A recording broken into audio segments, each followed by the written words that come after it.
இந்த உலக வாழ்க்கையில் நீங்கள் எதை ஆசைப்படுகிறீர்களோ, எந்த கஷ்டத்தை சொல்லி துவா கேட்கிறீர்களோ அதை அல்லாவிடத்தில் மட்டுமே கேட்க வேண்டும்.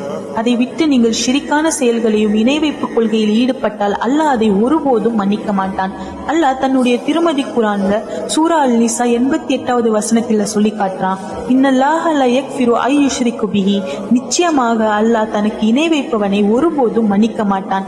வயக்ஃபிரு மதூன ஸாலிக லிமன் யஷா, இதைவிட வேறு எதையும் தன் நாடிய உனக்கு மன்னிப்பானே தவிர வமை யுஷ்ரிக் பில்லாஹி ஃபகத் இஃப்தரா இஸ்மன் அஸீமா, அல்லாஹ் இணை வைப்பவன் மிகப்பெரிய பாவத்தை இட்டு கட்டிவிட்டான் என சொல்லி காட்டுறான். அப்போ நீங்கள் கேட்கக்கூடிய துவாக்களையும் உங்களுடைய கஷ்டங்களையும் அல்லாஹ் கேட்கக்கூடியவனாக இருக்கிறான். உங்களுடைய அருகில் இருந்து கேட்கக்கூடியவனாக இருக்கிறான்.